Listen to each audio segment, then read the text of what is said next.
All right, brother. So we have one interesting ranking dispute here today, this weekend. Now, don't get me wrong. There were a lot of ranked fighters on this card. Now, let me just count off the top of my head. I believe we had 2, 4, 6, like 7 ranked fighters, right? So there's a lot of places we could have gone. But I wanted to talk about one individual specifically, a man who we've talked about, who's had the ups and the downs. He's finally put together a 2-fight win streak. He's been alternating wins. And that man's name is Chito Vera, brother. We need to talk about it. This bantamweight division is arguably, and I want to say arguably because the lightweight division was very, very hot for a very long time. But bantamweight division is arguably one of the hottest divisions in the UFC right now, with the best competition 1 through 30, not even 15, but through 30. Like if you go out of that top 15, you still have a murderer's row.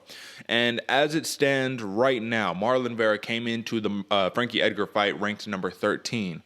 Frankie Edgar was ranked number 8, so effectively, logically, he should take the man's 8.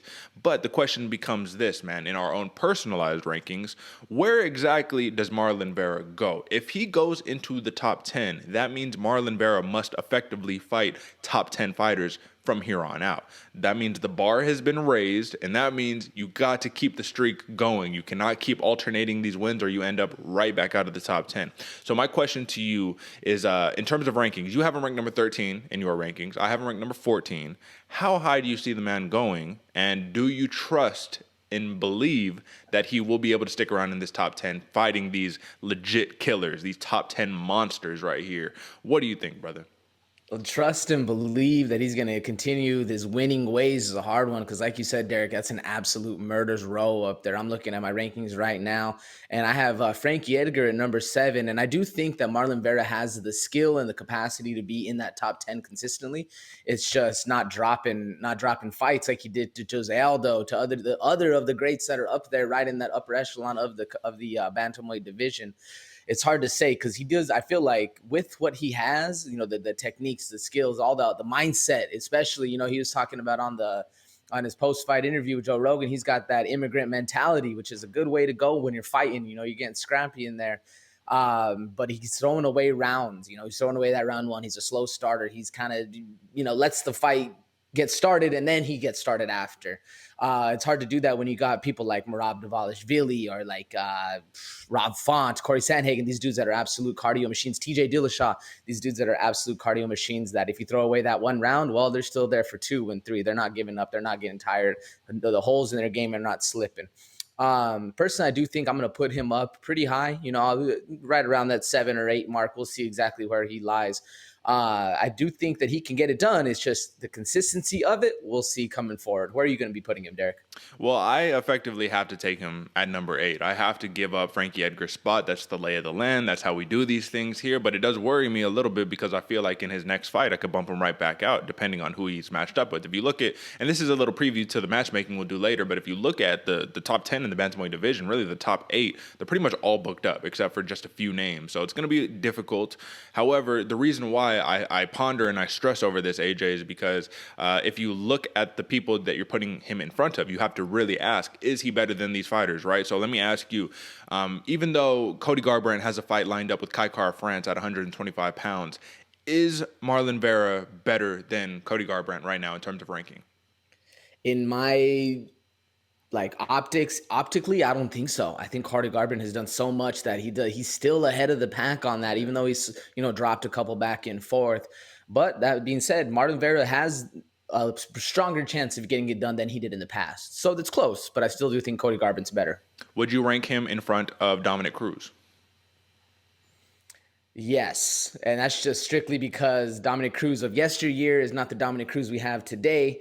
True. But yeah, I'd put Marlon Vera in front of that for sure. What about Marlon Moraes?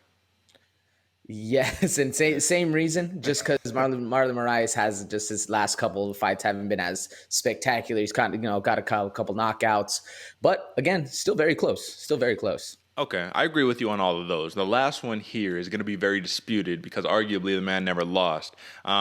Would you rank him in front? And I know it's jokes here because MMA logic is one thing, right? But would you rank him in front of a Sean O'Malley? And the reason why I ask this is because I think we can argue here, AJ, very effectively that Sean O'Malley is probably should be ranked. Like, he should be a top 10 level fighter. That's the level of fighter that he has. However, he hasn't shown it against top 10 fighters, so it's hard to rank him there. But if you just look at the man fight, you're like, this dude is levels above these other guys. So even though Vera, he hit him with a knee, you know, whatever the case may be, right? 13-0, undefeated, whatever. But Chito Vera, he got the dub, and a dub is a dub is a dub. We say it all the time. Is he ranked in front of Sean O'Malley in terms, not just number wise, but in terms of you think this is a better fighter? What do you think? Skill wise, no, man. I still think Sean O'Malley is the best, one of the best fighters in the bantamweight division. Definitely top five in like my mental capacity. But a win is a win is a win, man. That record's hard to say. You know, you can talk all the smack until somebody says scoreboard, and then you're like, yeah, you beat my ass. All right, word, cool. But skill wise, going forward, I do think that Sean O'Malley is better. It's just proving it, stepping up his competition, or stepping up his fight game to his competition is the next thing we need to see Sean O'Malley do.